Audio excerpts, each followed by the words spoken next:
Has anybody driven over that causeway? One person? One or two? It's the one that connects Cocoa Beach with Merritt Island. Dad was so disappointed when they dedicated that to him. He thought he was going to be able to put up a toll booth. Our family would have been sad. Darn it, that didn't happen. All those awards mean something to him. He doesn't take them for granted by any means. He's grateful for that.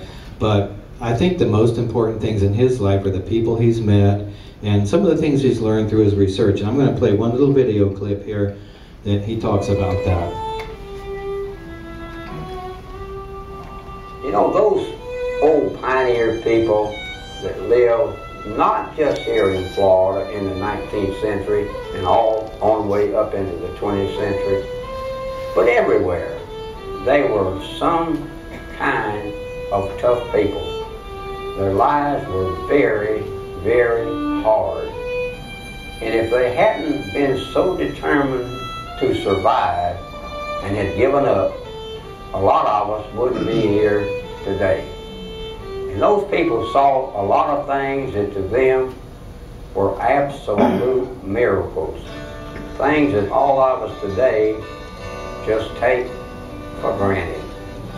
Can you imagine the look in their eyes the first time they ever saw someone turn on an electric light bulb? The first time they ever saw any kind of electric appliance like a simple refrigerator? Can you imagine the look in their eyes the first time they saw a train engine or an automobile or an airplane? The first time they ever turned on a radio and listened to voices coming out of that radio? The first time they ever picked up a telephone and listened to a voice coming from a mile away or 1,000 miles away? You know, back then, there were no supermarkets, none. There were no convenience stores. So everything those people had to have to sustain life came from the land and from nature. They had to take their entire lives from the land. If they had not been able to do so, if they had quit, like I said, a lot of us would not be here today. So I have a great, great admiration for those people.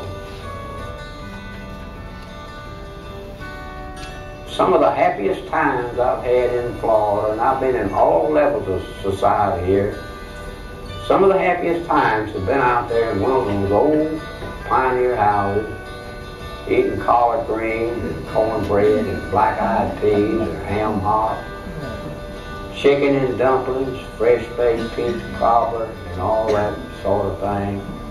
It's really, really been an experience. People ask me, is there going to be another book? Is there going to be a sequel to A Land Remembered? No, he's not going to be writing any more books. He had two that I know of in his head. One of them he's talked about for a long time. It was about the Indian River Lagoon and crab fishermen, and I'm not sure what the story was going to be there.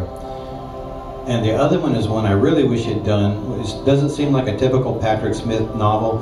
It was about the skunk ape. You know, like the Bigfoot of the swamps. That would have been a lot of fun, but he didn't get that one out. But he did leave us with a good number of books and some great characters. And he was recently interviewed, and the interviewer asked him, "What do you think makes for good writing?"